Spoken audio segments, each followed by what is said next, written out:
All right, here we go on a Friday. If you want to get a hold of the program, you can do that at Wisconsin_fam on Twitter. Email address wisconsinfamily1@gmail.com. So sometimes I wake up in the middle of the night or early in the morning and have some breakthrough thoughts. So it happened this morning. I woke up very early and this thought popped into my mind, and I had to grab my phone right away so that I could notate my thought as to come back to it later. But here it is. The Packers special teams had been a train wreck during the entire tenure of Matt LaFleur. So finally, after last season, they said enough is enough. They went out and they hired Rich Bisaccia, went out and just plucked him from the coaching market. They headhunted for him. They paid him a ton of money, way more than what your average special teams coordinator makes. They pulled out all stops in order to get the best, pay the best, whatever he needed, just so that special teams could improve. And it worked. The Packers experienced firsthand the improvement of their special teams. They went out and got the best, paid the best, and it paid off right away. And they saw that. They felt that. They experienced that. So how in the hell do they not apply the same logic to Joe Barry? How is it that he is still employed by the Packers? It's unreal. The insistence on keeping Barry around, it's just staggering. The Packers coaching staff, they've gotten weaker, except for the addition of Bisaccia, which they may lose anyway to the Colts. But weak guy on defense with Barry. And I know Nathaniel Hackett had a bad year, but it seems that moving from Hackett to Adam Stenavich is a downgrade and has weakened the Packers offense. Of course, losing Devontae Adams will do that as well. Speaking of weak versus strong coaches, did you hear Aaron Rodgers' glowing reviews for Bisaccia? He was on McAfee on Tuesday, and he was asked about Bisaccia. I'm sorry. He was asked about... A.J. Hawk asked him, what makes a good coach? And he just went on in his praises of Bisaccia. And I don't have the audio from it, but I can quote you a few lines. Rodgers said, if anyone ever called me as a reference, one name that has been floating around out there, who I would give a ringing endorsement to, is Rich Bisaccia. I'm a tremendous, tremendous fan of his. Rodgers went on to say, he's a prototypical leader who wants to be respected more than he's liked. Rodgers also said, I think in this league it's harder for older coaches to get jobs. I think we can all agree on that.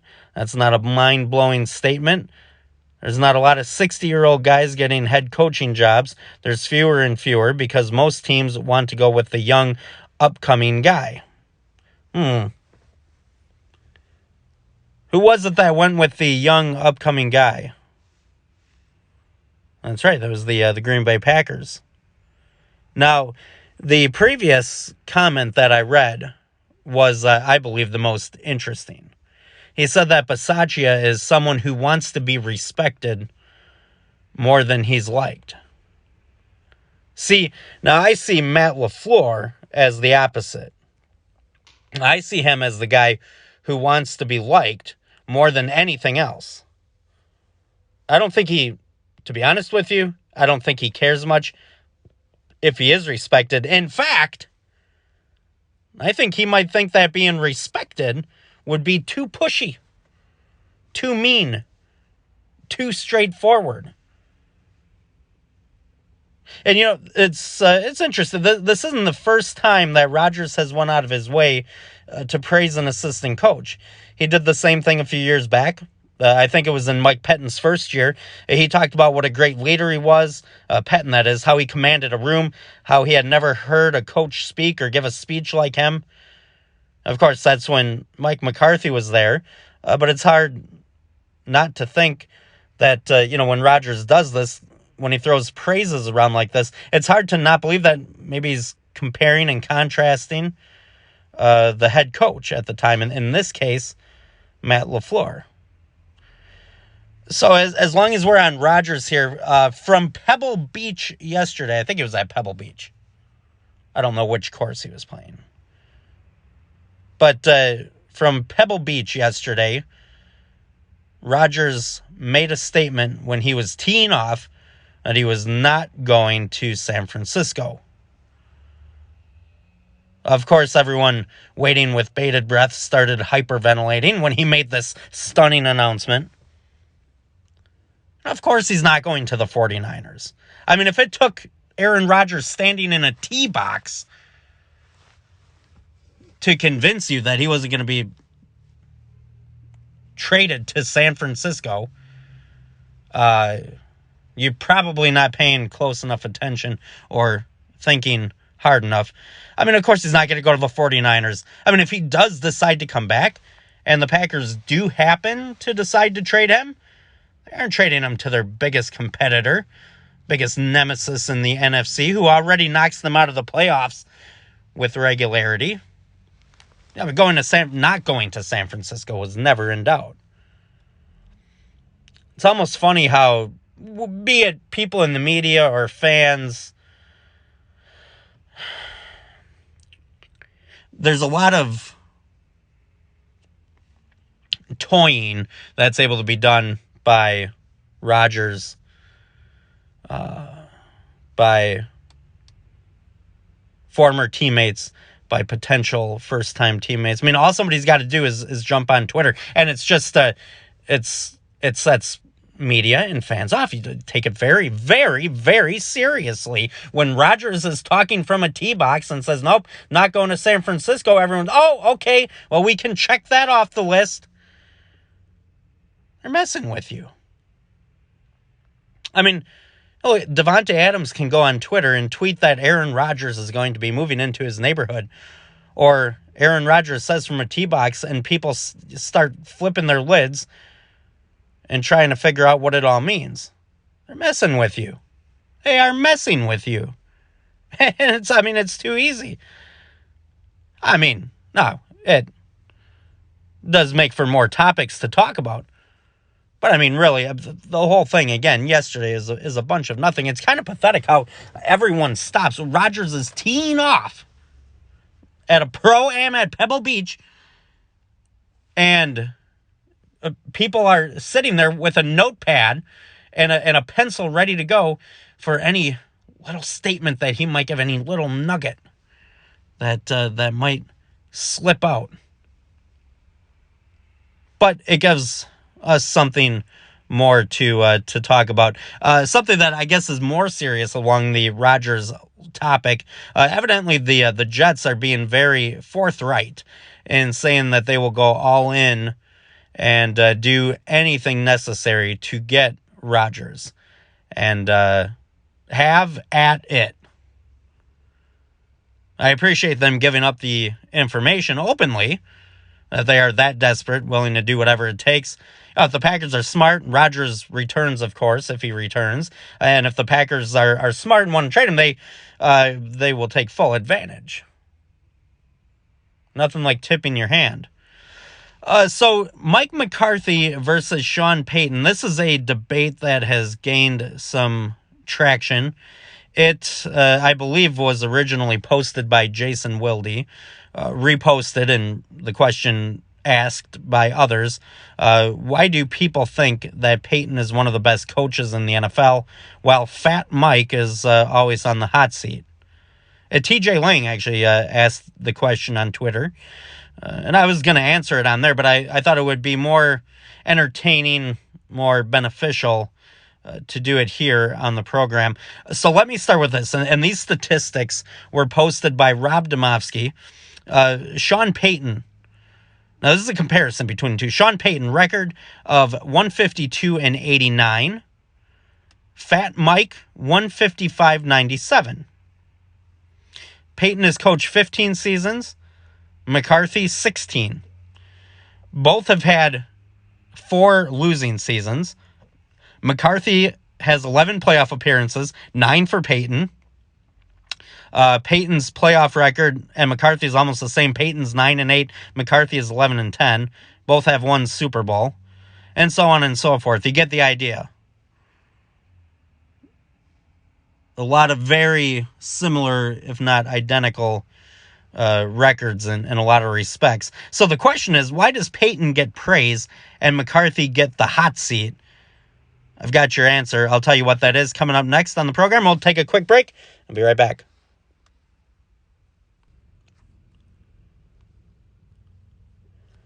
Welcome back. We're off and running today. End of the work week, Friday. Chinese spy balloons flying over the United States. Aaron Rodgers golfing at Pebble Beach. Right. Okay, got some reaction off Twitter, and this is in regards to talking about how the Packers figured out special teams by going all in for a great coach like Bisaccia, yet they still neglect the fact that they have a bad coordinator in Barry running the defense. Sean says, it's terrifying to think what goes on inside those walls at 1265. Is there anybody with adequate amount of brain power to make winning decisions? Well, and the thing is, the problem is, it's not always about making winning decisions for the Packers. Now, I don't think that what I'm about to say applies directly to Barry or has any bearing on Barry. But for the Packers, you have to remember, under the big guys who are in charge, Matt LaFleur, above him Brian Gutekunst, certainly Mark Murphy. There are a lot of times where it feels like it's not about making winning decisions. It's not about winning. Sometimes it does feel like it's more about Aaron Rodgers. What do we got to do to make Rodgers happy? It feels like the team centers around him and the idea of him more than it does so winning.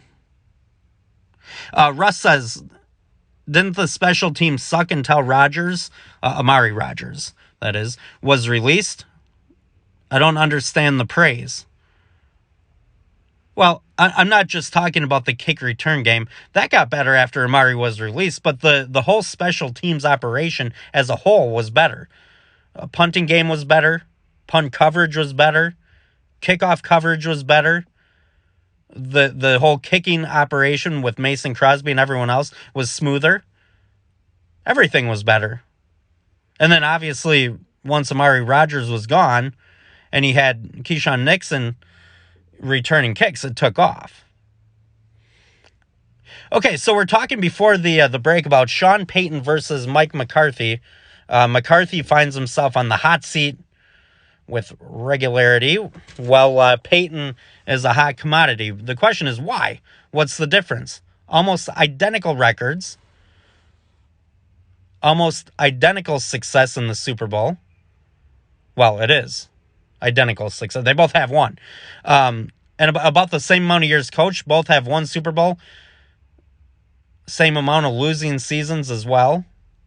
So TJ Lang asked the question flat out on Twitter. He said, what's the difference between Mike McCarthy and Sean Payton? In other words, why do people see them differently? And I'll give you the answer. And now I can only speak from a Packer fan perspective. I've seen and heard McCarthy do an absurd amount of stupid things. I don't have time to run through the entire list here. Let me give you a few highlights. Let's start with giving the okay for that last play in the playoffs this year. No offensive line, except for the center, who isn't even your center. It's your running back. You go back last year, the folly with the time management in the playoffs down the stretch. A few years ago on Thanksgiving, still with the Cowboys, they're down by 4 against Washington with 12:20 left in the game, only down by 4. And the Cowboys run a double reverse fake punt from their own 24-yard line, which inevitably fails miserably, gives Washington a free score, and for all intents and purposes ends the game. I had to do the setup for this because the real beauty was after the game when asked about that play. McCarthy says, "Well, it won't work if you don't try it. It can't work if you don't try it."